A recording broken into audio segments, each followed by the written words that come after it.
Okay. హరిః ఆ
ब्रह्मा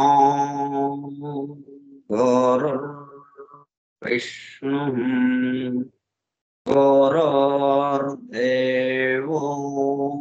महेश्वरः गुरुः साक्षात् परं ब्रह्म तस्मै श्री गुरवे नमः। व्यासं वसिष्ठनप्तारं शक्तेः पौत्रमकल्मषम् पराशरात्मजं वन्दे सुखतातं तपोनिधिम् शुक्लाम्बरधरं विष्णुं शशिवर्णं चतुर्भुजं प्रसन्नवदनं ध्यायेत् सर्वविघ्नोपशान्तये। अगज आनन पद्मार्कं गजाननमहर्निशम् अनेकदं तं भक्तानाम् एकदन्तमुपास्महे।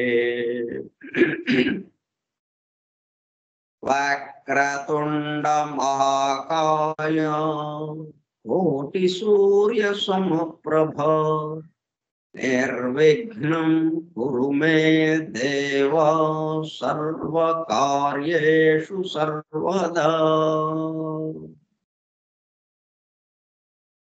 सरस्वती नमस्तुभ्यं वरदे कामरूपिणी वेद्यारम्भं करिष्यामि सिद्धिर्भवतु मे सदा। ॐ भूर्भुवः स्वः ॐ तत्सवितुर्वरेण्यं भर्गो देवस्य धीमहि धियो यो नः प्रचोदयात्।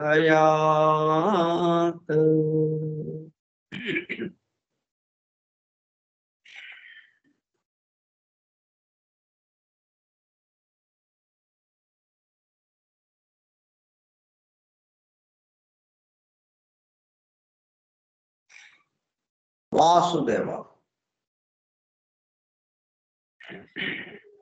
కార్యక్రమ పరిచయ పత్రం.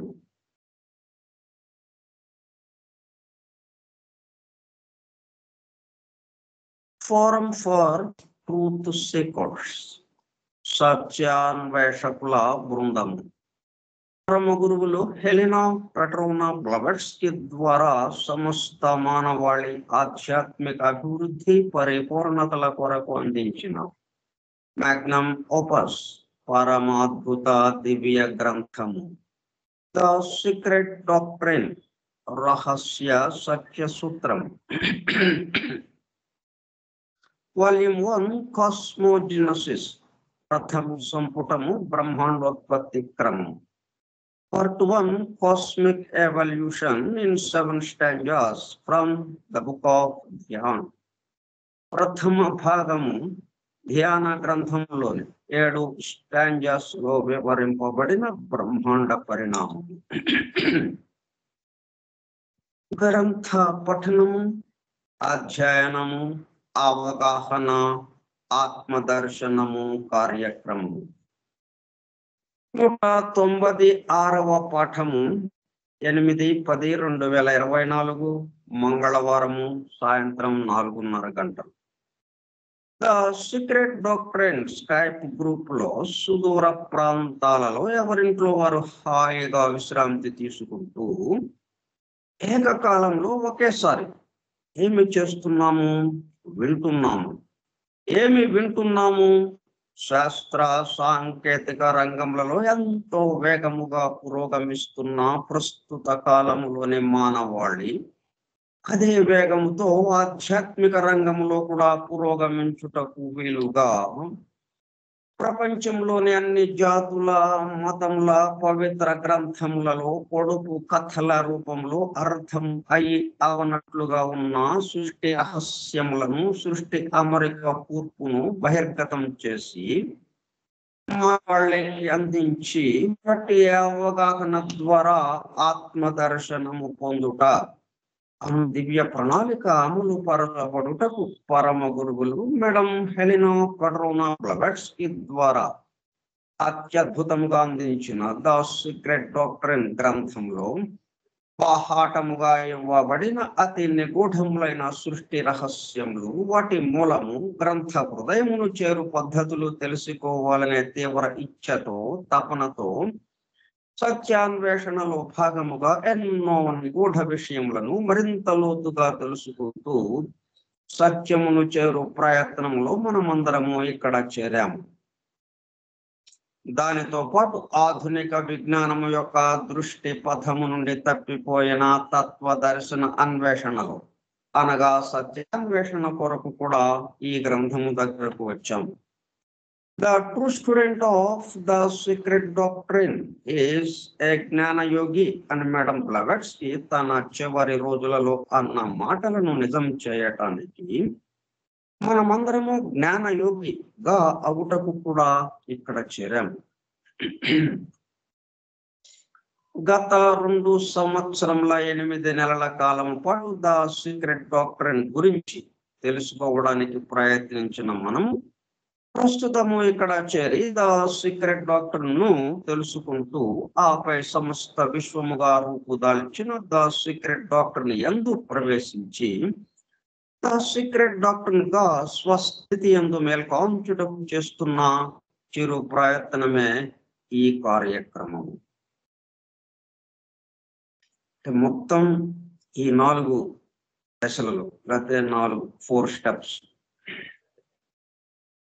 ఇందులో ఈ 4గిట్లోనే మొత్తం ఇమిడి ఉంది. మొత్తం సృష్టి రహస్యం అంతా అంటే అనేకత్వం నుంచి ఏకత్వానికి, ఏకత్వం నుంచి అనేకత్వానికి ఎలా వచ్చింది, అనేకత్వం నుంచి మరలా ఏకత్వం అనుభూతిని పొందడం ఎలాగా అన్నది ఈ దివ్య జ్ఞాన మహాయజ్ఞ కార్యక్రమంలో పాల్గొనే చెవి యొగ్గి వినుచున్ననగా వాళ్ళంతా చెవులు చేసుకుని వినుచున్న ప్రియ సత్యాన్వేషక సోదర శ్రోతలందరకు నమస్కారం అని బెసన్ ప్రసాదించిన universal prayer invocation. Oh hidden life, vibrant in every atom. Oh, hidden light shining in every creature. Oh, hidden love, embracing all in oneness. May each who feels himself as one with thee know he is also one with every other.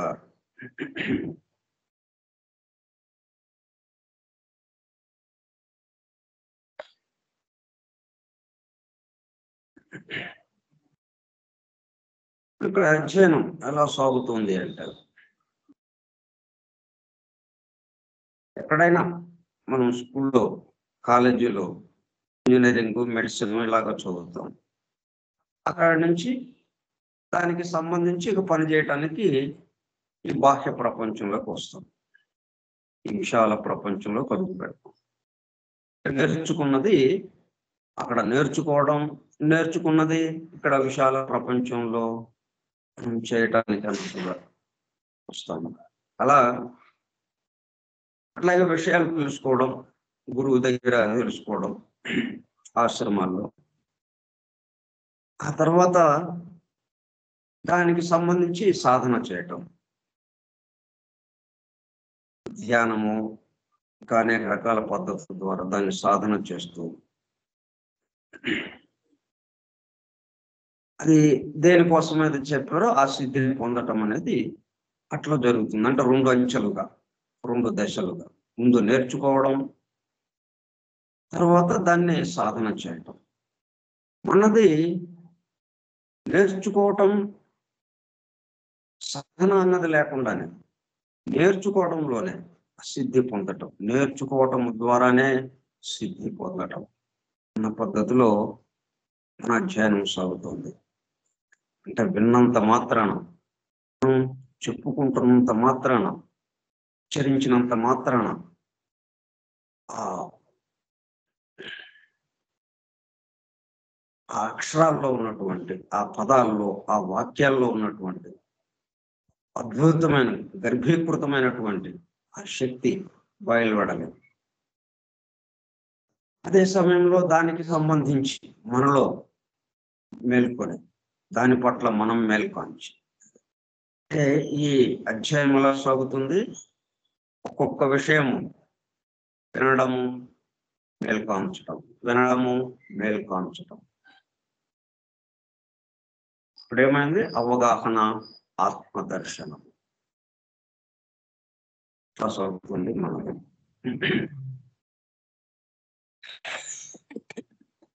తర్వాత మనకి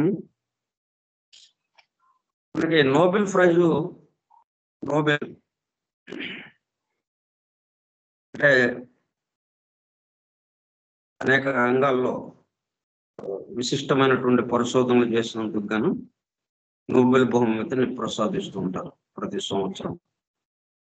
Alfred Nobel అని ఆయన పేరుతో ఇది చాలా కాలం నుంచి వస్తుంది. ఇది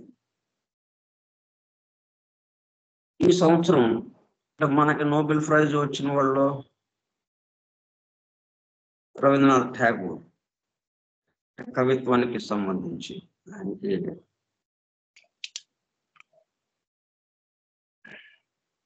అందించడం జరిగింది. సరే, ఇప్పుడు 2024 ఈ సంవత్సరానికి సంబంధించి వైద్య శాస్త్రంలో నోబెల్ అవార్డుని అందించాలి. ఇదంతా ఎవరు చేస్తున్నారంటే స్వీడన్ లోని కరోలిన్స్కా ఇన్స్టిట్యూట్ మెడికల్ యూనివర్సిటీ సోమవారం ప్రకటించింది. ఎవరికి, దేనికి ఏ పరిశోధన చేశారని చెప్పి వాళ్ళకి ఇచ్చారు? జన్యు నియంత్రణకు సంబంధించిన మౌలిక వ్యవస్థ అయిన మైక్రో RNAను కనిపెట్టిన అమెరికా శాస్త్రవేత్తలు విక్టర్ ఆంబ్రోస్, గ్యారీ రూకుంగ్లను నోబెల్ వరించింది. జన్యువులను, జీవక్రమాన్ని మైక్రో RNA ఎలా ప్రభావితం చేస్తుంది, మొత్తంగా మనుషులతో పాటు ఇతర జీవజాలాన్ని ఎలా నియంత్రిస్తుంది అన్న అంశాలను వారి సంచలనాత్మక పరిశోధన లోతుగా పరిశోధించింది. జన్యు నియంత్రణకు సంబంధించి ఏకంగా సరికొత్త సూత్రాన్నే ఇది వెలుగులోకి తెచ్చిందంటూ నోబెల్ కమిటీ ప్రశంసించింది. జీవుల ఎదుగుదల, పనితీరుకు సంబంధించిన మౌలిక అంశాలను మరింత లోతుగా అర్థం చేసుకునేందుకు వీలు కల్పిస్తుందని పేర్కొంది.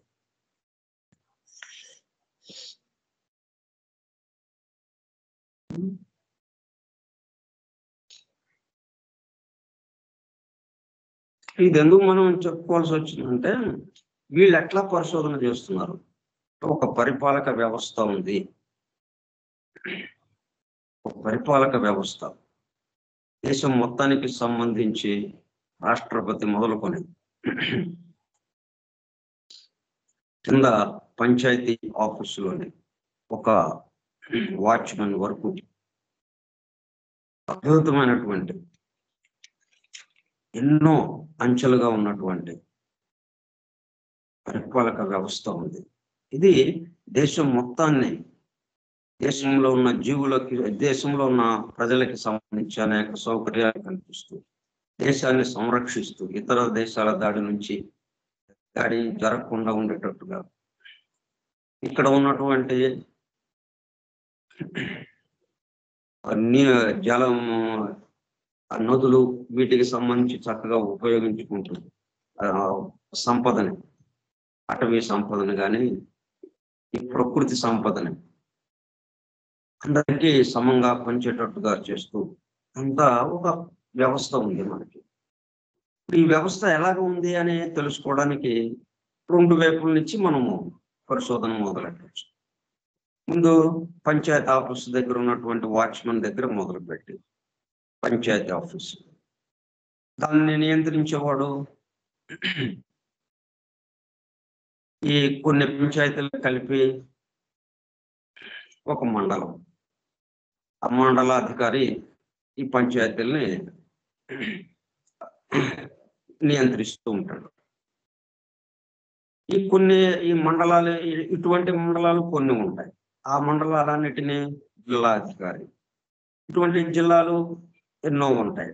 అటువంటి జిల్లాలని మొత్తాన్ని కలిపి రాష్ట్రానికి సంబంధించిన అధికారి. ఇటువంటి రాష్ట్రాలు ఎన్నో ఉంటాయి.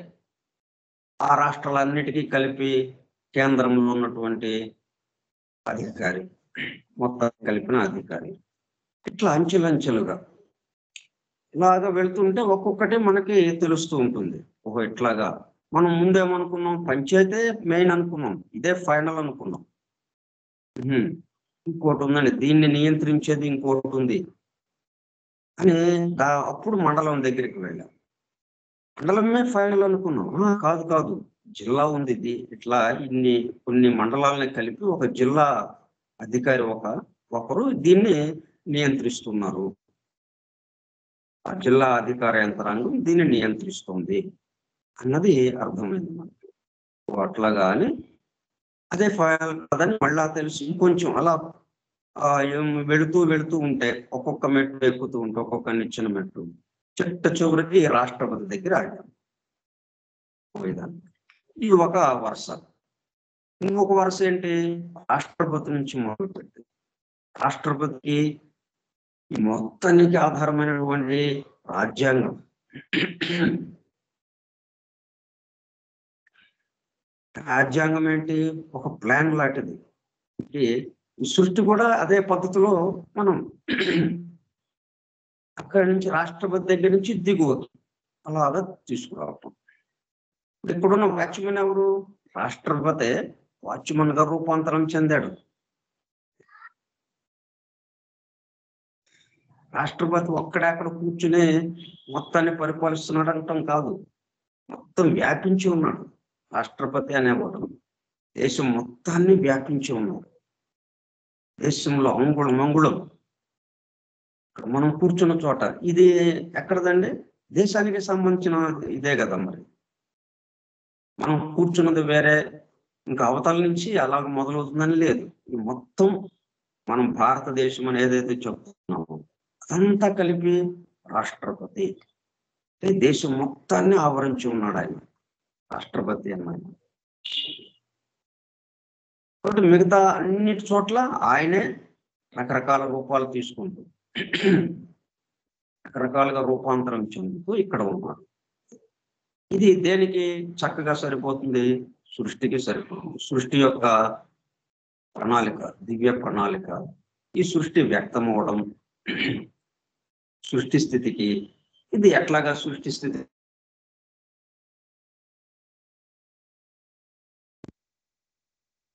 వాళ్ళు ఏర్పాటు చేశారు. ఇప్పుడు మనం 2 పద్ధతులు చెప్పుకున్నాం కదా. ఒకటి దిగువ నుంచి పరిశోధిస్తూ ఒక్కొక్కటి వెళ్ళటం, ఎగువ నుంచి పరిశీలిస్తూ దిగువకి రావటం. ఎగువ నుంచి అయ్యేటప్పటికల్లా ఏంటి, సమగ్రంగా మనకి ఎక్కడికక్కడ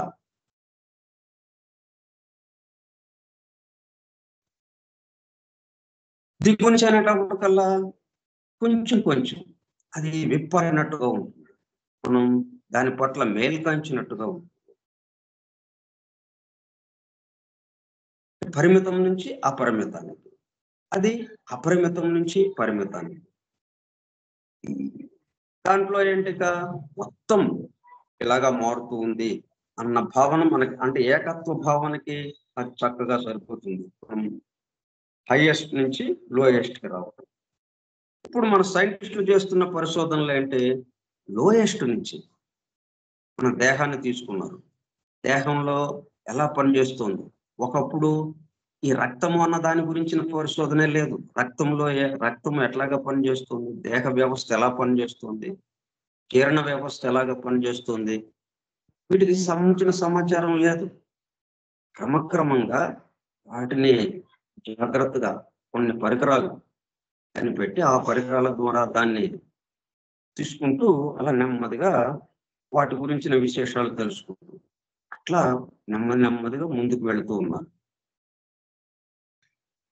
అదే క్రమంలో ఈ ఆర్ఎన్ఏ, డిఎన్ఏ జన్యు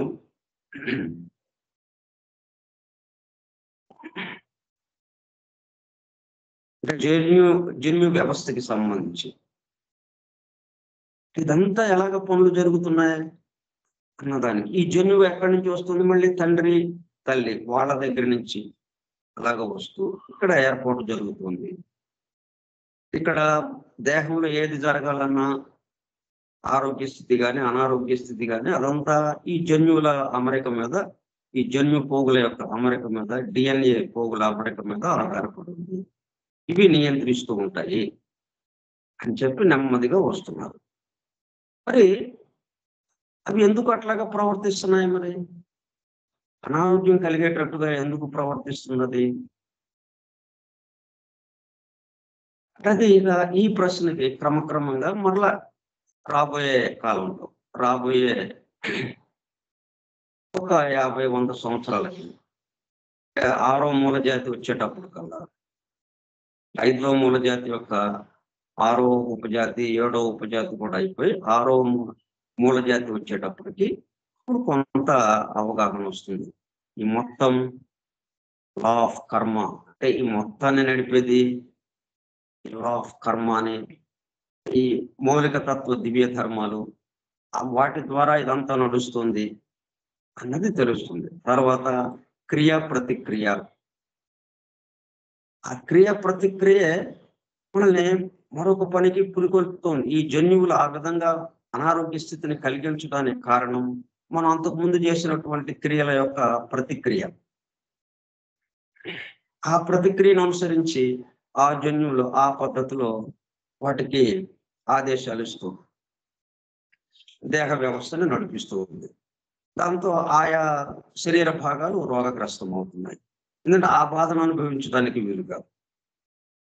ఇది ఎక్కడ ఉంది? మన యొక్క క్రియకి సంబంధించిన ప్రతిక్రియ, అంటే మన క్రియకి సంబంధించిన విషయంగా ఇది ఉంది. అప్పుడు కానీ మనం, అంటే ఈ విషయం మనం తెలియకుండా మనం ఏంటి చేస్తున్నాము, ఇవి జన్యువులు చేస్తున్న ఈ పని, అందుకని దాన్ని మనం నియంత్రించి, జన్యువుని నియంత్రించి అది ఎట్లాగైతే ఆ సిగ్నల్ ని పంపిస్తుందో రోగకారకంగా ఉండేటట్టుగా ఆ సిగ్నల్ ని మనం కట్ చేసేద్దాం, అప్పుడు ఇక రోగాలు రావు అన్నట్టుగా వీళ్ళు ఈ మాదిరిగా పరిశోధనలు చేస్తూ ఉన్నారు. కానీ అప్పుడేం జరుగుతుంది,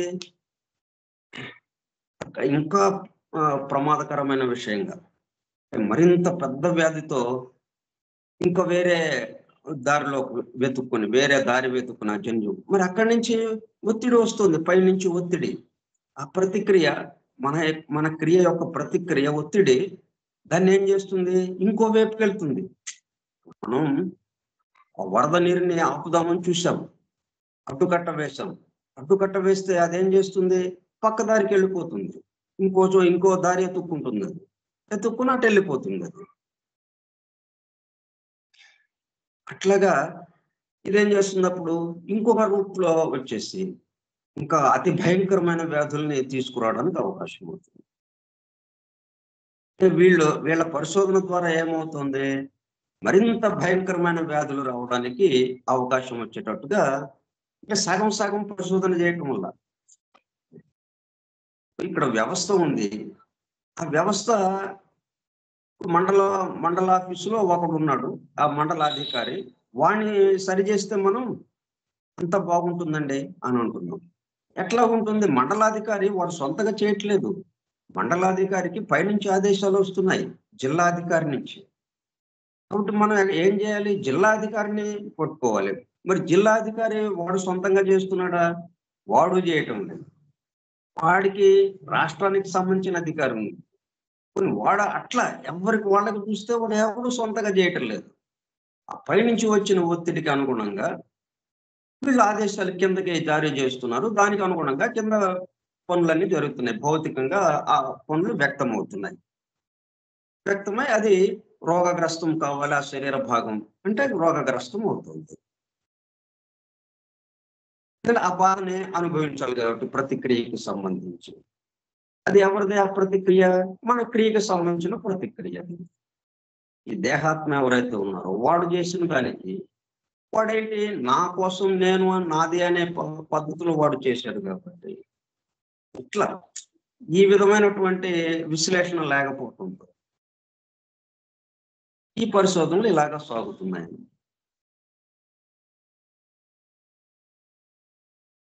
అందుకే మనం వీళ్ళు ఇట్లాగా ఈ పరిశోధన అని అంటున్నారు కదా, ఇది ఇట్లా ఏర్పాటు చేశారు, వీళ్ళు పొరపాటుగా చేశారు. ఈ ఏర్పాటు పొరపాటుగా ఉంది, దీన్ని మనం సరిదిద్దుదాం అన్న ధోరణిలో సాగుతోంది ఈ పరిశోధన. దాన్ని సరిదిద్దుదామనే ధోరణిలో సాగేటప్పటికల్లా ఒక వ్యవస్థ ఉంది అంటే ఆ వ్యవస్థలో వాళ్ళందరూ ఏంటి, పైనుంచి వచ్చిన ఆదేశాలని అమలు చేసేవాళ్ళు. ఎవ్వరు కూడా ఫైనల్ గా లేరు ఇక్కడ. ఎవరు తమకి పైనుంచి, ఆ పైన వాడు, ఆ పైనుంచి, ఇట్లా పైనుంచి వస్తున్న ఆదేశాలని అమలు చేస్తూ కిందకి పంపిస్తున్నవాడు వీళ్ళందరూ. వీళ్ళని సరిచేయటం ఏంటి, మనం వీళ్ళని సరిచేయటం కాకుండా ఆదేశాలు ఎట్లాగ వస్తున్నాయి, ఎందుకు వస్తున్నాయి, ఈ ఆదేశాలు రాకుండా ఉండాలంటే ఇంకొక రకమైన ఆదేశాలు ఉండాలి, ఏదో రకమైన ఆదేశాలు ఉండాలి కదా. ఇది నెగిటివ్ ఆదేశాలు వస్తున్నాయి అని అనుకున్నాం. పాజిటివ్ ఆదేశాలు రావాలంటే మరి ఏం చేయాలి, ఎక్కడ మార్పు చేయాలి? వీళ్ళని మార్పు చేస్తే అసలు పరిపాలక వ్యవస్థను మారిస్తే ఇంకా గందరగోళానికి దారితీస్తుంది. అదే అందుకే మనం ప్రతిరోజు కూడా ఇది చదువుకుంటున్నాం. అది ఆధునిక విజ్ఞానం యొక్క దృష్టి పథం నుండి తప్పిపోయిన తత్వదర్శన అన్వేషణలు. మన దివ్య జ్ఞాన ప్రబోధిని అంటే లెడ్బేటర్ రాసిన టెక్స్ట్ బుక్ ఆఫ్ థియోసఫీ మొట్టమొదటి వాక్యం ఇది. ఆధునిక విజ్ఞానం యొక్క దృష్టి పథం నుండి తప్పిపోయిన తత్వదర్శనం ఒకటి నేటికి కలదు. అటువైపు నుంచి వాళ్ళు రాకుండా ఇటు నుంచి వెళుతూ ఉండేటప్పుడు కదా, దీన్ని మారుద్దాం, ఏదైనా తెలిసింది అంటే అది తెలిసిన దగ్గర నుంచి మార్చేసేద్దాం అన్నట్టుగా వెళ్ళిపోతూ ఉన్నారు. మనకి పరిశోధనలు నోబెల్ బహుమతి ఇచ్చారు, చాలా మంచిది, బాగుంది. కానీ ఇదేం జరుగుతుంది, అంత ప్రమాదంలోకి నెట్టబడుతున్నాం. ఆరోగ్యవంతులు లేని పరిస్థితిని మనం కల్పించుకున్నామా? ప్రపంచం మొత్తంలోని ప్రజలందరూ దాదాపుగా ఈయన పూర్తి ఆరోగ్యవంతుడు, పరిపూర్ణ ఆరోగ్యవంతుడు. అది సర్టిఫికెట్ ఇచ్చే పరిస్థితి లేకుండా పోయింది. ప్రతి వాడికి ఏదో ఒక ఇబ్బందితో, రోగంతో బాధపడుతూ ఉన్నాడు. అటు మానసికంగాను, ఇటు భౌతికంగాను, శారీరకంగాను, అటు మానసికంగాను బాధపడుతూనే ఉన్నాడు వాడు. ఎందుకని? ఎక్కడికక్కడ వీళ్ళు బిగించేస్తున్నారు, ముడి పెట్టేస్తున్నారు. ఆ ఆదేశాలు కిందకి రాకుండా అక్కడ ఆదేశాలు ఆపేయడానికి చూస్తున్నారు. దాంతో ఆదేశాలు ఆపేస్తే రోగాలు రావు కదా అనుకుంటున్నారు. కానీ అవి ఎక్కడి నుంచి వస్తున్నాయి ఆదేశాలు, ఎందుకు వస్తున్నాయి అన్నది ఆలోచించకపోవడం వల్ల. అంటే ఈ సృష్టి యొక్క అమెరికా కూర్పు మనం అవగాహన చేసుకోవాలి. చేసుకుంటే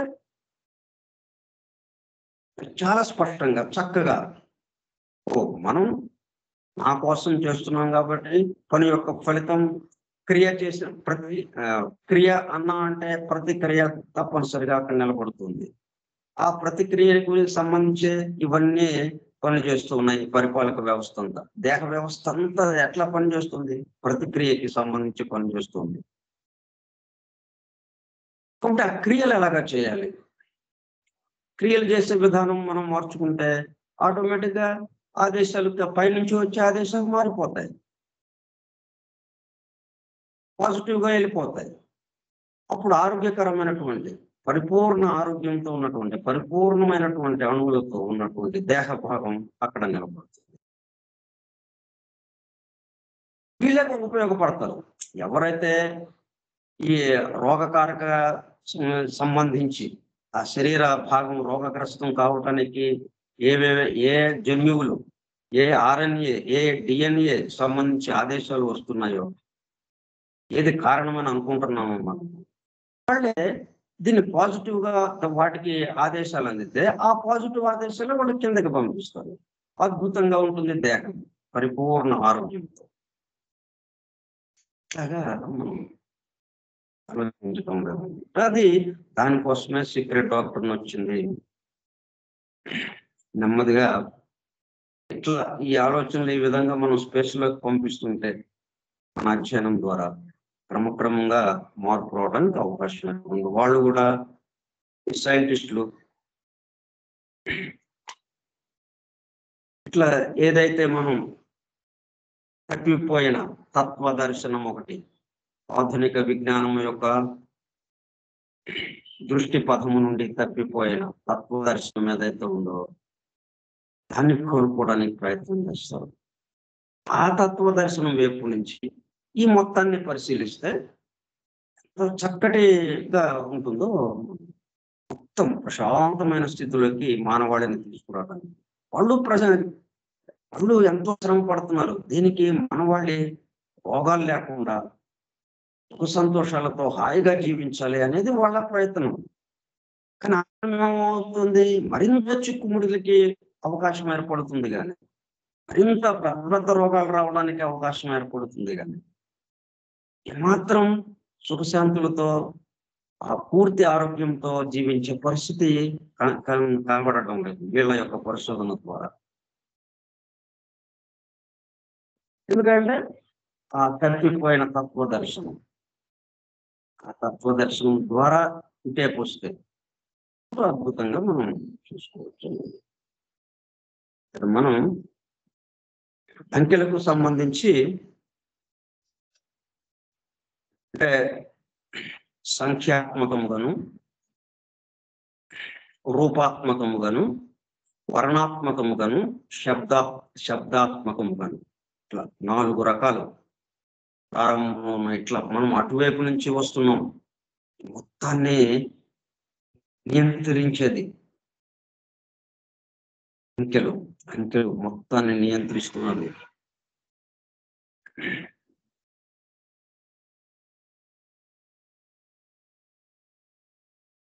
వాటికి సంబంధించి మనం పరమ గురువైన పైమండరిస్ గుర్తించి ధ్యాన స్వరూపమును అనుగ్రహించబడుచున్నది.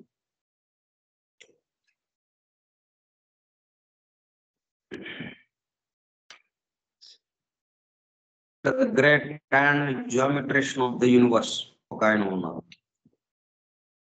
ఆయనే పైమండరీస్. దాన్ని పైగా మనం చెప్పుకుంటున్నాం.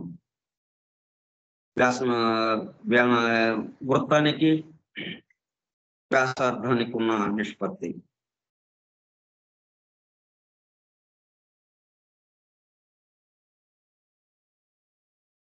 ఇది తోత్ హెర్మిషన్ కు సంబంధించిన యోగ గ్రంథములు కొన్ని ఉన్నవి. అవి మానవునకు జ్ఞాన సంపద సమస్తమును ఈ పరమ గురువు ఎట్లు అనుగ్రహించును వర్ణించుతున్నవి. సంఖ్యల మూలమున జరుగు ఒక ధ్యాన పద్ధతి పైన వివరించబడినది. ఇవి కాక వివిధ సంప్రదాయములకు చెందిన గురువరణ్యులు అనేక ధ్యాన పద్ధతులను వివరించి ఉన్నారు. వానినన్నింటినీ విస్తరించి చెప్పుటకు ఇచ్చిన వీలు పడదు. కానీ అంటే ఇక్కడ చూడండి, ధ్యాన పద్ధతి అంటే ఏంటి? ఉన్నదాన్ని ఉన్న అమరికని పరిశీలించటం, గమనించటం. దాన్ని మార్పు చేద్దామని కాదు, మనం చేయవలసింది మార్పు చేసేదేం లేదు ఇక్కడ. మార్పు చేయడం కాకుండా మార్పు చక్కగా మనకి ఆ దేహ వ్యవస్థలో ఆ డిఎన్ఏని, ఆర్ఎన్ఏ, ఆ జన్యు పోగులని, ఆ జన్యువుని ఎంత చక్కగా అద్భుతంగా దాన్ని ఏర్పాటు చేయబడింది మన దేహంలో, మానవ దేహంలో. ఆ జన్యు పరిణామ క్రమము, ఆ జన్యువులు వాటిని ఎట్లాగా చేశారు. ఇప్పుడు దాన్ని ఉపయోగించి అంటే దాన్ని మన చేతిలోకి తీసుకునే మీరు ఎట్లాగా చేయాలి ఏంటి, మీరు అలా చేస్తున్నారు అంటే ఇక్కడ ఏంటి, వాటికి వచ్చిన ఆదేశాన్ని అమలు చేయకుండా మన ఆదేశాన్ని అమలు చేయమని చెప్తున్నాం. అది సాధ్యం కాదు కదా. ఆదేశము అంటే రాష్ట్రపతి నుంచి రావాలి, మధ్యలో వాళ్ళ నుంచి రావటం కాదు. రాష్ట్రపతికి ఎక్కడి నుంచి వస్తుంది? డివైన్ ప్లాన్ నుంచి వస్తుంది, రాజ్యాంగం నుంచి. డివైన్ ప్లాన్ లాగా రాసుకున్నాం, మొత్తానికి సంబంధించిన వాటి నుంచి వచ్చింది అది.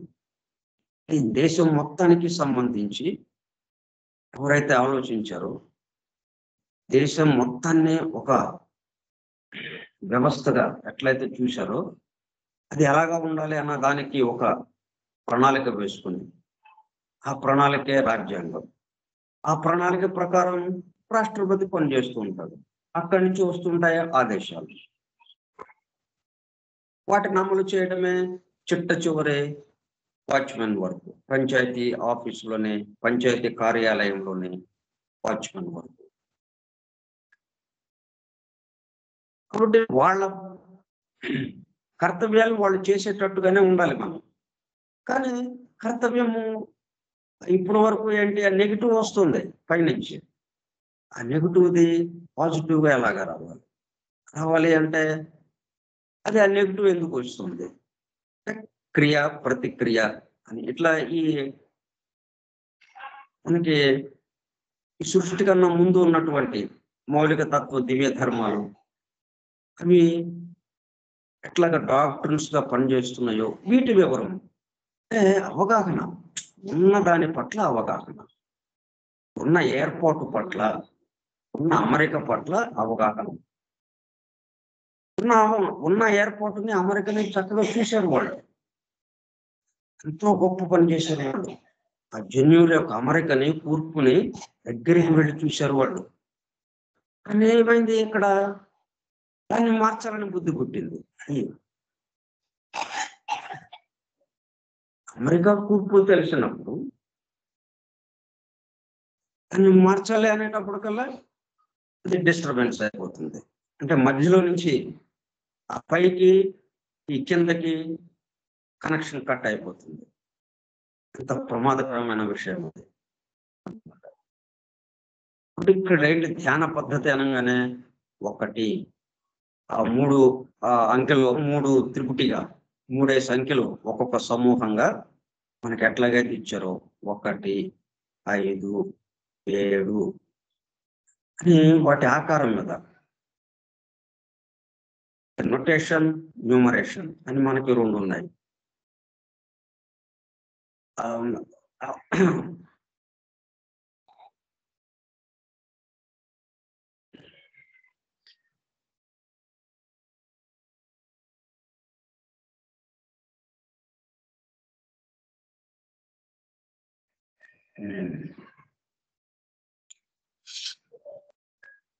ఆ సంఖ్య యొక్క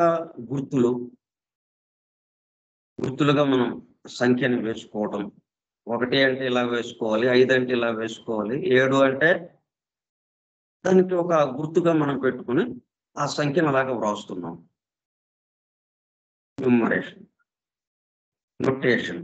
తర్వాత న్యూమరేషన్, దాన్ని గణితంగా లెక్కలుగా వేసుకోవటానికి, లెక్కలు చేసుకోవడానికి అచ్చువేతలు, కూడికలు, తీసివేతలు, భాగాహారం ఇట్లా చేసుకోవటానికి. ఇవన్నీ ఎలాగ వచ్చినాయి? మనం కనిపెట్టాము. అవి ఆల్రెడీ సృష్టిలో ఉన్నవి. సహజంగా సృష్టిలో ఉన్నటువంటి శక్తులు అవన్నీ మనం ఉపయోగించుకుంటున్నాం. అంటే అవి సృష్టిలో ఉన్న సహజంగా ఉన్నటువంటి ఏర్పాటు మనకు తెలుస్తుంది ధ్యాన పద్ధతి వల్ల. అందుకని ధ్యాన పద్ధతులు ఇచ్చారు మనకి. వాటిని 1 నుంచి 9 వరకు ఉన్న సంఖ్యలని 3 విభాగాలుగా చేసి, ఒక్కొక్క దాంట్లో 3 సమూహాలుగా చేసి, ఒక్కొక్క దాంట్లో 3 అంకెలను కూర్పు చేసి, అట్లా 3 సమూహాలుగా చేసి మనకు అందించి, వాటిని ఆ మాదిరిగా అంటే ఒక్కొక్క అంకెనే కాకుండా 3 అంకెలుగా అట్లా ధ్యానంలో వాటిని గురించి ధ్యానించడం అదొక పద్ధతి మనకు అందించారు. వాటి ద్వారా ఏం జరుగుతుంది? అవే సంఖ్యలు మనలో కూడా పూర్తి అద్భుతమైన శక్తిని గర్భీకృతం చేసుకుని మనలో నిలబడి ఉన్నాయి. ఎప్పుడైతే ఆ మాదిరిగా మనం వాటిని గమనించడం చేస్తున్నాము, దాంతో మనలో ఉన్నటువంటి ఆ శక్తుల పట్ల మనం మేల్కాంచడం జరుగుతుంది. ఎవరు? ఇదంతా దేహాత్మ. ఇప్పుడు మీరు అట్లా చేయాలంటే మీరు తప్పుడు పనులు చేయకూడదు. తప్పుడు ఆలోచనలు వస్తే దాన్ని ఆపేసేయాలి. ఆలోచనలు రానియకుండా, తప్పుడు పనులు చేయకుండా, తప్పుడు ఆలోచనలని రానియకుండా, తప్పుడు పనులు చేయకుండా మంచిగా ఉండాలి. అప్పుడు దేవుడు కనిపిస్తాడు అని ఇట్లాగా అదొక పద్ధతి.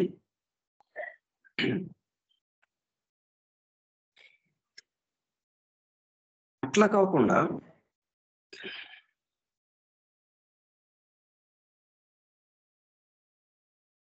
ఉన్నట్టుగా మనం చూడటం.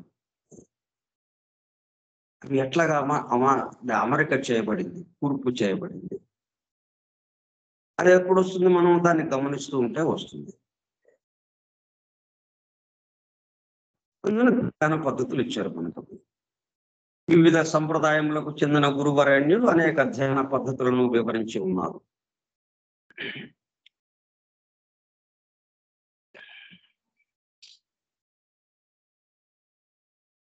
వాటినన్నిటినీ విస్తరించి చెప్పుటకు ఇచ్చట వీలు పడదు. కానీ ఒక విషయం మాత్రము స్పష్టమవుతున్నది. ఒక్కొక్క మానవుని మౌలిక స్వభావము మొదటి 9 సంఖ్యలలో ఒక దానిలో నిష్పన్నమై ఉండదు. ఈ 1 నుంచి 9 సంఖ్యలు ఏవైతే ఉన్నాయో వాటిలో ఏదో ఒకటి ప్రిడామినెంట్ గా ఉంది, ప్రాధాన్యత వహిస్తూ. మిగతా అంకెలు దాని అడుగున ఉంటుంది. దానికి 9 అంకెలు మనలో ఉంటాయి. 9 సంఖ్యలు ప్రతి అణువులోనూ 9 సంఖ్యలు ఉంటాయి. 9 సంఖ్యలు లేకుండా ఎక్కడ ఉండటానికి అవకాశం లేదు. ఎక్కడ ఏది ఉన్నా కానీ 9 సంఖ్యలతో నిండి ఉంటుంది. మనం చెప్పుకున్నాం కదా, నవద్వారాలుగా ఉన్నాం కదా, మనం నవరంధ్రాలతో ఉన్నాం. మనం స్త్రీకి వచ్చేటప్పటికల్లా ఆ 10వ కూడా వచ్చింది. 1 నుంచి 9, తర్వాత 10వ కూడా దాంతో పాటు వచ్చేసింది. ఇవన్నీ ప్రతి అణువులోనూ నిండికృతమై ఉన్నాయి. ఇప్పుడు వాటిని ధ్యానం చేసేటప్పటికల్లా అవి ఎట్లాగా అంటే ప్రతివాడు ఒక అంకెకి సంబంధించి ఉంటాడు. ఒక అంకెకి సంబంధించి వ్యక్త రూపంగా అతను ఆ అంకెకి సంబంధించిన శక్తిని ఉపయోగించుకుంటూ అలాగా ముందుకు కదులుతూ ఉంటాడు. ఇప్పుడు ఏమవుతుంది? మిగతా అంకెలు కూడా అతనిలో మేల్కాంచడానికి ఉపయోగపడుతుంది. మిగిలిన సంఖ్యలు వివిధ కక్షలలో జరుగు క్రియాకలాపముల ద్వారా తమ శక్తిని ప్రయోగించి మానవుని ప్రభావితుని చేయుచున్నారు. గురువరేణ్యులు ప్రతి సాధకునే మౌలిక స్వభావమునకు చెందిన సంఖ్యను గుర్తించి ఆ సంఖ్యకు తగిన ధ్యాన పద్ధతిని అతనికి బోధించుతున్నారు. అంటే ఇది ఎప్పటి నుంచో వస్తున్న పద్ధతులు ఇవి ఇటువంటి. అయితే ఇక రాబోయే రోజుల్లో ఈ పద్ధతులన్నిటికీ మనం అన్ని ఒక దాంట్లో ఒదిగిపోతాయి. ఏది? నేను ఎందుకున్నాను ఇక్కడ? ముందు నా గురించి కదా, నేను ఎందుకున్నాను ఇక్కడ? అప్పుడు అసలు ఇవన్నీ మనకి అవసరమా లేదా? ఎంతవరకు చేయాలి మనం? ఇవి ఎంతవరకు మనకు అవసరం? ఈ ధ్యానాలు చేయాల్సిన, ఈ సాధనలు చేయవలసినటువంటి అవసరం ఏంటి అసలు? ఈ సాధన చేయవలసిన అవసరం ఏంటి అనేది వస్తుంది చక్కగా. కాబోయే 6వ ఉపజాతి వచ్చేటప్పుడు కల్లా మనం ఎందుకున్నాం ఇక్కడ? మనల్ని సృష్టించిన వాడి కోసం, మన చుట్టూ ఉన్న వారి కోసం, ఈ సృష్టి కోసం, సృష్టించిన వాడి కోసం, ఆ కోసం నుంచి అటువైపుకి మనం రూపాంతరం చెందడం జరుగుతుంది. ఎందుకంటే ఈ సీక్రెట్ డాక్టర్ యొక్క ప్రభావంతో క్రమక్రమంగా ఆ మార్పు జరుగుతుంది. అప్పుడు ఏమవుతుంది? ఇంకా ఇట్లాగా ప్రత్యేకంగా మనం ఏ అంకెకి సంబంధించిన వాళ్ళమో ముందు అదొకటి తెలుసుకోవాలి. సరే, ఆ గురువు ఎవరో ఉండి నువ్వు ఫలానా అంకెకి సంబంధించిన వాడివి కాబట్టి ఆ అంకె మీద నువ్వు ధ్యానం చేయని ఆయన చెప్పడం మనకి, మనం ఆ అంకె గురించి ధ్యానం చేయడం. ఏంటి ఇదంతా? ఈ విషయము మనకి అందుబాటులో ఉండటం లేదు. మనం చేస్తున్న పనులు మన చుట్టూ ఉన్న వారి కోసం అన్న పద్ధతి దీంట్లోకి రావడం లేదు. మనం మొట్టమొదటగా రావాల్సింది, మనం ఎందుకున్నాం ఇక్కడ? ఒక వస్తువు ఇక్కడ ఎందుకుంది? ఒక వస్తువు అక్కడ ఉంది అంటే అది ఉపయోగించుకునే వాడి కోసం, వస్తువు కోసం కాదు. మనం ఇక్కడ ఉన్నది మన కోసం కాదు, మనల్ని ఉపయోగించుకునే వాడి కోసం ఇక్కడ ఉన్నాం. వాడు మనల్ని ఉపయోగించుకుంటుంటే వాడి ద్వారా మనం ఇక్కడ పనులు చేస్తున్నాం అన్న దాంట్లోకి రావాలి మనం. అది అసలైన అమెరికా కూర్పు ఉన్న విషయం అది. అయితే మనము ఈ స్థితి భేదం చేత మనం ఏంటి, పూర్తిగా భౌతిక స్థాయికి వచ్చేసాం. కాబట్టి ఆ స్థితి భేదం చేత మనకి అలాగా భావన కలుగుతుంటుంది. తాడు పాము ఉదాహరణ అదే కదా మనకి. వల్ల దాని నుంచి నెమ్మదిగా బయటపడటం. అప్పుడేంటి, ఇక ఇవన్నీ పక్కకి వెళ్ళిపోతాయి. ఇవన్నీ అప్రయత్నంగా మేల్కొంటాయి మనకి. అది మనం చెప్తున్నది. ఇప్పుడు మనం ఇందాక 2 రకాల పద్ధతులు చెప్పుకున్నాం, అధ్యయనం ఎలాగుంటుందో. ఆ రెండో పద్ధతి ఇది. ఏది? ఇక్కడ ఇవన్నీ అంకెలు ఇవన్నీ ఎలాగ ఉంటాయి, నువ్వు ఫలానా అంకెకి సంబంధించిన వాడివి కాబట్టి ఆ ఫలానా అంకెకి ధ్యానం చేయి పో అన్నారు గురువు గారు. ఈయన వచ్చేసాడు శిష్యుడు, ఆ సంఖ్య మీద ధ్యానం చేస్తూ కూర్చున్నాడు. అది ఒక పద్ధతి. కానీ ఇప్పుడు ఏంటి, సంఖ్యలు ఇవన్నీ కాదు, మనం మొత్తం అమెరికా కూర్పు అది దేని మీద ఆధారపడి మనం చేస్తున్నాం? మనం ఈ సృష్టించిన వాడి కోసం ఉన్నాం ఇక్కడ, వాడి పని మనం చేస్తున్నాం అని మొదలు పెట్టాం. మనం చిన్నగా అయిపోయింది, ఒక్క క్షణంలోనే మొత్తంగా మారిపోతాం.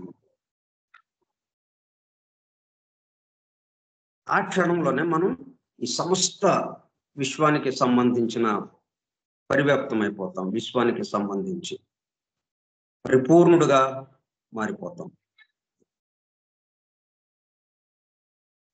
ఆ ధ్యానము సాధకుని భావనా శక్తి వలనను, ధ్యాన ముద్ర సంకేతం వలనను అతన్ని బుద్ధిమయ కోశంలోనికి ప్రవేశించింది. ఇవన్నీ ఎందుకు చెప్పారు అంటే, మనం లోయర్ మైండ్ లో ఉన్నాం కాబట్టి. అంటే హయ్యర్ ట్రయడ్, లోయర్ క్వార్టర్నరీ అనేది మనం చెప్పుకుంటున్నాం కదా. మనం లోయర్ క్వార్టర్నరీలో ఉన్నాం కాబట్టి హయ్యర్ ట్రయడ్ తో మనం సంబంధం పెట్టుకోవాలి. కాబట్టి సంబంధం ఉంది. హయ్యర్ ట్రయడ్ తో సంబంధం లేకుండా లోయర్ క్వార్టర్నరీ ఉండడానికి అవకాశం లేదు.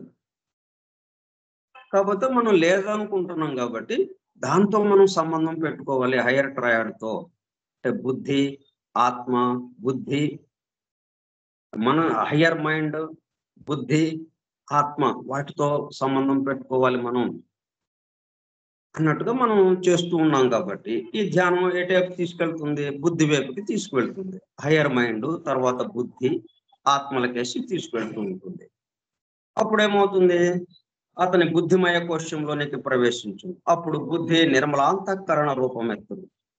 ప్రాచీన వేద గ్రంథముల యొక్క వ్రాత ప్రతులలో సెఫరాత్ ను గూర్చిన కథలు ఉన్నవి. అవి అర్ధవాద పూరితములు. సంఖ్యా గర్భితమైన ధ్యానము కుదిరినప్పుడు సాధకునకు దివ్య ప్రచోదనం ఎట్లు అనుగ్రహింపబడునో ఆ రహస్యములన్నీ ఆ కథల యందు దాగి ఉన్నవి. సెఫరాత్ దీని గురించి డివైన్ ప్లాన్ చెప్పుకున్నప్పుడు చెప్పాం. అలాగే సీక్రెట్ డాక్టర్ చెప్పుకుంటున్నప్పుడు కూడా లా ఆఫ్ ఎసెన్షియల్ యూనిటీ ఏదైతే ఉందో దానికి సంబంధించి డాక్ట్రిన్ ఆఫ్ హైరార్కీస్ పరిపాలక వ్యవస్థకి సంబంధించి సూత్రం, పరిపాలక వ్యవస్థ సూత్రం. ఆ సూత్రము ఈ వ్యక్తి సృష్టిలో ఎలాగా పనిచేస్తుందో అది దాని గురించి మనం ఈ సీక్రెట్ డాక్టర్ను మనం మొదటి స్టాంజాకి సంబంధించిన 3, 4, 5 అట్లా ఆ శ్లోకాల్లో మనం చెప్పుకునేటప్పుడు వివరంగా చెప్పుకున్నాం. అయినా కానీ ఒక్కసారి మళ్ళీ గుర్తు చేసుకున్నాం. ఎవరి సెఫరాత్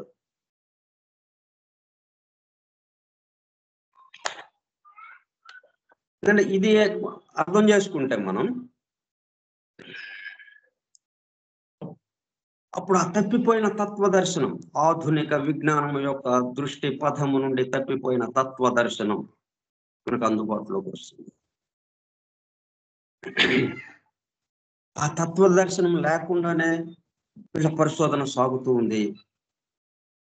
దిగువ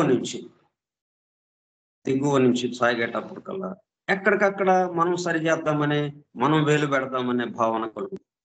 ఎందుకంటే అనేకత్వంలో ఉన్నాం కాబట్టి అప్పుడు మనం ఎక్కడికక్కడ నేను చేయగలను, నేను నాది నా కోసం అన్న దాంట్లో మనం ఉంటాం కాబట్టి స్థితి భేదం చేత ఈ భౌతిక స్థితిలో దేహాత్మ నేను సాధించగలను ఇవన్నీ, ఎవరు ఇంకా ఇక్కడ ఎవరున్నారు నేనే అన్నట్టుగా. అంటే ఆ నేను ఏది ఆ దైవానికి సంబంధించిన మొత్తం సుప్రీం డైట్ ఏదైతే ఉందో ఆ నేనుకి సంబంధించిందే, కానీ పరిమితం అవుతాను చాలా చిన్ని కొద్దిగా ఉన్నటువంటి శక్తితో మాట్లాడుతూ ఉంటుంది. ఆ కొద్ది శక్తికే అబ్బో అన్నట్టుగా నేను మొత్తానికి అధిపతిని అన్నట్టుగా వ్యవహరించడం ఉంటుంది. అట్లా ఈ సైంటిస్టుల ద్వారా ఏమవుతుంది? కొంచెం కనిపెట్టినా కానీ దాన్ని మార్చేయడానికి ప్రయత్నం జరగటం. కొంచెం మనకు తెలిసింది అంటే ఇక్కడ ఏదో ఒక అద్భుతమైనటువంటి పరిపాలక వ్యవస్థ ఉంది, ఈ మొత్తాన్ని నియంత్రిస్తున్నటువంటిది. దీన్ని ఆసరాగా చేసుకుని మనం ఏం చేయాలి? ఇది ఎందుకు వస్తుంది? ఎక్కడ ప్రారంభమైంది కాదు, ప్రారంభానికి వెళ్ళాలి కదా మనం. ఇక్కడ మొదలైంది కాదు, ఇది ప్రారంభానికి మూలానికి వెళ్ళాలి అన్న ఆలోచన రానివ్వకుండా ఏంటి ఈ ఆసురీ శక్తి అడ్డుపడుతూ ఉంటుంది. అడ్డుపడటమే కాక అక్కడ ఉన్న దాన్ని మెలికలు తిప్పేయటం, దాంతో మరింత గందరగోళం చేయటం. అట్లాగా సైంటిస్టులతో ఈ ఆసురీ శక్తి ఆడుకుంటుంది అన్నమాట. సరే, సెఫరాత్ అన్నది డివైన్ ప్లాన్ లో మనకి 49వ పేజీలో వస్తుంది.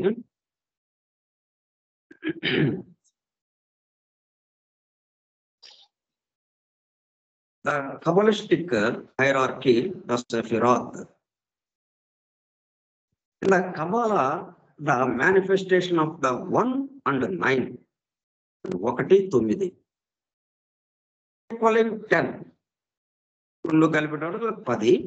is clearly shown in the scheme known as the Sephirothal tree. Sephirothal tree అనే ఒక బొమ్మ మనకి ఇచ్చారు, దాంట్లో ఉంటుంది ఒక వృక్షంగా. వృక్షంతో ఎందుకు సంకేతిస్తున్నారు? అది ఒక విత్తనం మొదలుకొని దానికి మూలం ఎక్కడుంది? విత్తనం. ఆ విత్తనంలోనే సమస్తము ఇమిడి ఉంటుంది. అంటే తర్వాత ఎప్పుడు కొత్తవి వస్తాయండి. ఈ విత్తనానికి తెలియదు పాపం అది.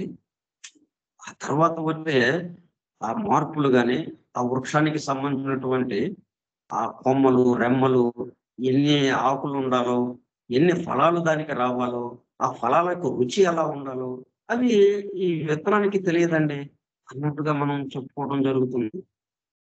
అట్లా లేదు. వృక్షం యొక్క సమస్తము చిట్ట చివరికి వృక్షము నేల కూలే వరకు ఎప్పుడది నేల కూలుతుందో, దాని నుంచి ఎన్ని ఆ ఫలాల ద్వారా ఎన్ని విత్తనాలు మరలా పునరుత్పత్తికి ఉండేటట్టుగా ఉంటాయో, అవన్నీ మొత్తం లిఖించబడి ఉంటుంది ఆ విత్తనంలో. అందుకని సృష్టి ఎట్లాగైతే అదొక విత్తనంలాగా సృష్టి. ఆ విత్తనమే అలాగా పెరిగి, పెరిగి, పెరిగి మహావృక్షమై మహా ఇప్పుడు ఈ సృష్టి అంతా మనకి మన ఎదురుగా నిలబడుతుంది. ఈ సృష్టి అనే ట్రీ, వృక్షం. ఉన్న వృక్షంతో పోల్చడం జరుగుతుంది. ఆ పద్ధతి సేమ్ అదే పద్ధతిలో ఉంటుంది కాబట్టి. Since the subject is constantly referred to in the secret doctrine, secret doctor లోకి మరి ఇదే కదా ఆధారం. అంకెలు మరి సంఖ్యాత్మకంగా ఉంది ఈ సృష్టి అంతా ఎట్లాగా.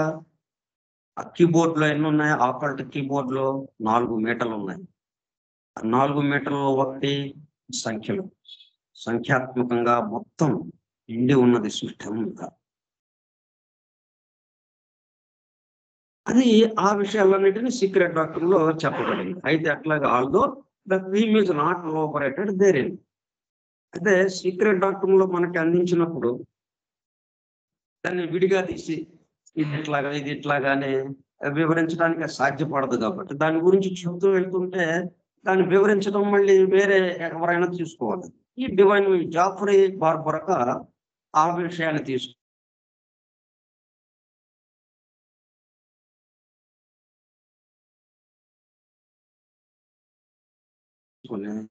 ఎలాబొరేట్ చేశాడు.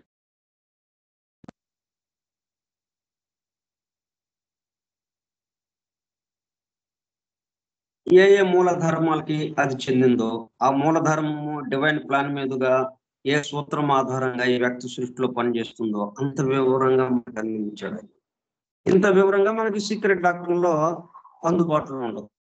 అది అలాగ వెళ్ళిపోతూ ఉంటుంది. దాంట్లో నుంచి మనం తీసుకోవాలి జాగ్రత్తగా. అంటే మనం అంత తీసుకోలేం కాబట్టి అందుకని గైడ్ బుక్ గా మనకి జాఫ్రీ బార్బరక ద డివైన్ ప్లాన్ అనే గ్రంథం ఇచ్చాడు. దాంట్లో సెఫిరాత్ గురించి అంటే 1-9 సంఖ్యలు చాలా ప్రాధాన్యత వహిస్తాయి. It will now be outlined as it also elucidates the doctrine of the hierarchies. ఈ డాక్ట్రిన్ ఆఫ్ హైరార్కీస్ దాంట్లో ఇది మనకి వస్తుంది. హైరార్కీస్ అంటే పరిపాలక వ్యవస్థ సూత్రం. అంటే సూత్రం అంటే దానికి ఇంకోటి ఏదో డివైన్ ప్లాన్ కన్నా ముందు మౌలిక తత్వ దివ్య ధర్మం ఉండాలి. ఏంటి ఆ దివ్య ధర్మము? The law of essential unity. The law of essential unity ఏకత్వం. మీరు ఎన్నైనా చెప్పుకుంటా ఉండండి, 100 కాదు, 1000 కాదు, లక్షలు చెప్పుకోండి, పర్లేదు. మొత్తం ఒకటిలోనే ఉంది. ఇది ఒకటిలోనే ఒకటే ఇన్నిగా రూపాంతరం చెందింది. Essential unity. అది మాత్రం గుర్తుపెట్టుకోవాలి. మనం ఆ దివ్య ధర్మాన్ని మనం తప్పనిసరిగా గుర్తుపెట్టుకోవాలి. అది గుర్తుపెట్టుకోకపోతే ఇప్పుడు ఈ డాక్ట్రిన్ ఆఫ్ హైరార్కీస్ అంటే పరిపాలక వ్యవస్థ ఉంది. ఈ పరిపాలక వ్యవస్థలో ఎక్కడో చోట మనం ఇరుక్కుపోతాం. ఇప్పుడు ఏమైంది, మనకి RNA DNA గురించిన బ్రహ్మాండమైన పరిశోధన చేసి చక్కటి విషయం అందించారు, దాంట్లో అనుమానం లేదు. కానీ ఏమైంది, దాన్ని మన చేతుల్లోకి తీసుకుని అది క్యాన్సర్ కారకంగా అది చేస్తుంది కాబట్టి ఆ జన్యువుల్లో ఆ RNA పోగుల్లో వచ్చే ఆదేశాల వల్ల ఈ క్యాన్సర్ వస్తుంది. కాబట్టి ఈ క్యాన్సర్ రాకుండా మనము చేయాలి అంటే ఆ జన్యువుని కత్తిరించాలి. అంటే దాని నుంచి ఆదేశం రాకుండా చూడాలి మనం. ఎందుకంటే ఎవరి నుంచి ఆదేశం వచ్చిందో ఇప్పుడు మనం తెలిసింది. వాడి తల కత్తిరించడమే అన్నట్టుగా ఇంకొకటి ఆదేశం ఇవ్వడు, మనకి క్యాన్సర్ రాదు, చంకలు కొట్టుకుంటాం, భలే భలే అని ఎగుతాం. ఎంత పరిశోధన చేశారు, మన క్యాన్సర్ రాకుండా మానవాళికి వీళ్ళు అద్భుతమైన పరిశోధన చేశారు అనుకుంటున్నాం. కానీ అక్కడ ఏం జరుగుతుంది, మరి అదేమో క్యాన్సర్ రావడానికి కావలసినటువంటి ఏర్పాటు పైనుంచి ఒత్తిడి వస్తుంది.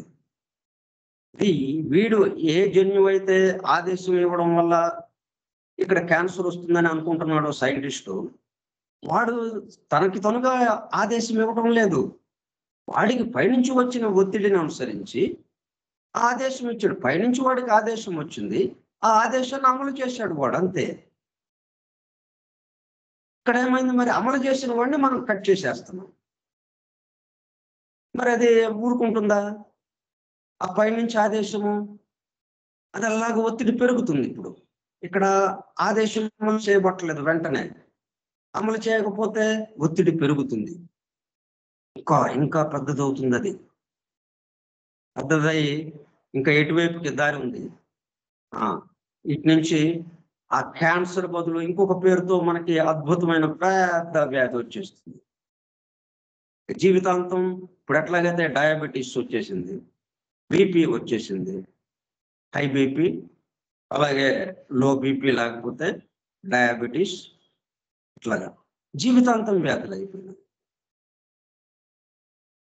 ప్రతిరోజు మందులు మింగాల్సిన అవసరం వచ్చింది. ఎందువల్ల మనం ఏలు పెట్టాం, దాంట్లో ఏలు పెట్టేటప్పుడు కల్లా మరి ఏది దారి దొరక్క ఏది పట్టేసింది. ఇప్పుడు ఉక్కిరిబిక్కిరి అవుతున్నాం. అట్లాగే క్యాన్సర్ ఆగుతుంది, ఓకే బాగుంది, మంచి పనే. కానీ క్యాన్సర్ కన్నా ఇంకా ప్రాణాంతకమైనటువంటి వ్యాధి మనకి రాబోతూ ఉంటుంది. ఇది ఇక్కడ ఆపాము అంటే ఈ సైంటిస్టుల యొక్క పరిశోధనని అమలు చేసి మనం ఆచరణలోకి తెచ్చుకొని ఆ జన్యువులో ఉన్నటువంటి దాన్ని కత్తిరించేస్తే ఆదేశం రాకుండా మనకి ఇంకా క్యాన్సర్ కన్నా భయంకరమైన ప్రాణాంతక వ్యాధులు మనకి రావడానికి అవకాశం ఇలాగుంటుంది. ఎందువల్ల? ఇది తెలుసుకోకపోవటం వల్ల.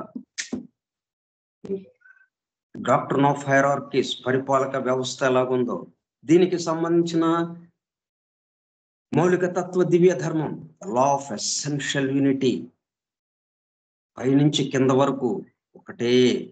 రాష్ట్రపతి వాచ్మెన్ గా రూపాంతరం చెందాడు. రాష్ట్రపతి తప్ప ఎవ్వరు లేరు ఇక్కడ, మొత్తం వ్యవస్థ అంతా రాష్ట్రపతి అన్న భావన కలగాలి మనకు. అది మిగతా విషయాలు రేపు చెప్పుకుందాం మనం. కూడా ఈ సెఫిరాత్ది కొంత వివరించుకుని, సెఫిరాత్ అనే పదం వచ్చింది కాబట్టి అట్లా ఏ పదం వచ్చినా కానీ మనకి తెలిసేటట్టుగా ఉండాలి. సెఫిరాత్ ఏంటిది, సరే మనకు తెలియదుగా, తర్వాత ఏంటుంది, పదండి అనంటే ఆ తర్వాతే మనకు అర్థం కాదు. అది అందుకని మనం మనకి ఏ స్టేషన్ వచ్చినా కానీ ఆ స్టేషన్ ఏంటి, ఈ ఊరు ఎప్పుడు ఏర్పడింది, ఈ ఊరి యొక్క గొప్పతనం ఏంటి, ఈ ఊళ్ళో ప్రజలు ఎలాగా జీవిస్తుంటారు, వీళ్ళ యొక్క ఆర్థిక వనరులకి ఏంటి, వీళ్ళకి ఇట్లాగా వాళ్ళ గురించి ఆలోచించి అప్పుడు నెక్స్ట్ స్టేషన్కి వెళ్ళటం చేయాలి మనం. అది ఓకే. మిగతా విషయాలు రేపు చెప్పుకుందాం. స్వస్తి ప్రజాభ్యః పరిపాలయంతాం న్యాయేణ మార్గేణ మహీం మహిషాః గోబ్రాహ్మణేభ్యః శుభమస్తు నిత్యం. లోకాః సమస్తాః సుఖినో భవంతు. లోకాః సమస్తాః సుఖినో భవంతు. లోకాః సమస్తాః సుఖినో భవంతు. ఓం శాంతి శాంతి శాంతి. వాసుదేవ.